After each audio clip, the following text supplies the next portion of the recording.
నమస్కారం అండి. నా పేరు బెల్లప్ కరుణాకర్. చింతకుంట కరీంనగర్ నుండి సైకిల్ యాత్ర చేయడం జరిగింది. 14వ తారీఖు ఉదయం 10 గంటలకి కరీంనగర్ నుండి బయలుదేరి 15వ తారీఖు ఈ ప్రజా దర్బారికి రావడం జరిగింది.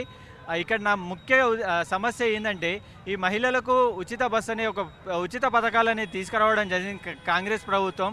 ఉచిత పథకాలు అనేది మాకు అవసరం లేదు. ఒకవేళ ఈ మహిళలకు ఉచిత బస్సు అనేది తీసుకొచ్చినా కానీ కొన్ని నిబంధనలు అనేది చేర్చండి. అదేవిధంగా మాకు ముఖ్యంగా కావాల్సింది ఏంటంటే కార్పొరేట్ స్థాయిల విద్య మరియు అదేవిధంగా కార్పొరేట్ స్థాయిల ప్రభుత్వ వైద్యం అనేది మాకు అవసరం. చాలా వరకు గత ప్రభుత్వ హయాంలో మూలన పడి ఉన్న చాలా స్కూళ్ళు ఉన్నాయి. వాటి గురించి పట్టించుకోండి. మౌలిక సదుపాయాలు లేక, మూత్రశాలలు లేక, భవన నిర్మాణం అనేది సరిగా లేక మూలన పడేసి ఉన్నాయి.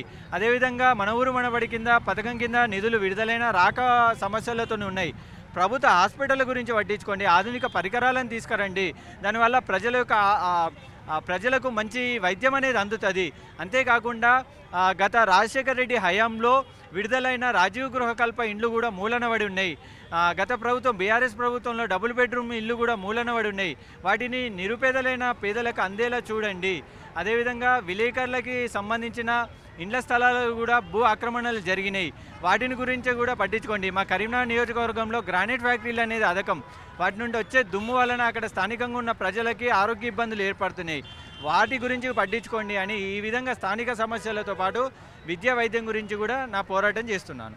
అంటే ఇప్పుడున్న ప్రభుత్వం వాళ్ళు పట్టించుకుంటలేరా? అంటే పనిచేసే వాళ్ళు ఇప్పుడు ఉద్యోగులు ఇప్పుడున్న వాళ్ళు అంటే నా గ్రామం చింతకుంట. మా గ్రామంలో ఉన్న ప్రాథమిక పాఠశాల గురించి సంవత్సరం పాటు నేనే కొట్లాడడం జరిగింది. అక్కడ ఉన్న పిల్లలకి మూత్రశాలలు లేకపోవడం, అక్కడ ప్రహారీ కూడా లేకపోవడం, అక్కడ చిన్నపిల్లలకు ఆయా లేకపోవడం, వీటి గురించి నేనే సంవత్సరం పాటు పోరాడడం జరిగింది.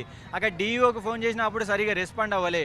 అప్పటి విద్యాశాఖ మంత్రి అక్కడికి వచ్చే అవకాశాలు ఉండి అక్కడ చాలామంది ధర్నా చేస్తున్నారు అనే అవకాశం తెలిసి రాకపోవడం జరిగింది. దానికోసమే నేను ఇది ముందుకు రావడం జరిగింది. అంటే చాలా స్కూల్ అంటే కరీంనగర్ నడిబొడ్డున ఉన్న గంజి స్కూల్ కానీ, ఉస్మాన్పుర స్కూల్ కానీ అవి కూలిపోయే పరిస్థితులు ఉన్నాయి. అది ఇప్పుడు కాదు, 10 సంవత్సరాలుగా మూలకు పడే ఉంది. దాని గురించి ఏ అధికారి పట్టించుకోలే. ఉస్మాన్పుర స్కూల్ అయితే కలెక్టర్లే కంప్లైంట్ ఇచ్చారు. ఆ స్కూల్ గురించి చాలామంది కంప్లైంట్లు ఇచ్చారు. వస్తురు, చూస్తురు, చేస్తామంటారు, వెళ్ళిపోతారు. సరే ఇంకెవరికి మేము చెప్పుకోవాలి? అంటే వాళ్ళకు లోకల్లో ఉన్న సమస్యలు కూడా కనబడతలేవా అనే నా ఉద్దేశం.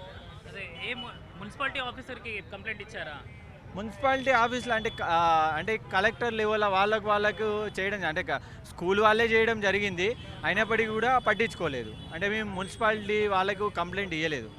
ఓకే, మీరేమన్నా ఆఫీసర్ని కలిసారా?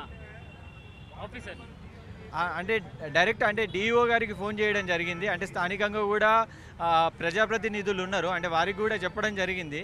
కానీ ఎవరు కూడా పట్టించుకోలేదు అన్నట్టు.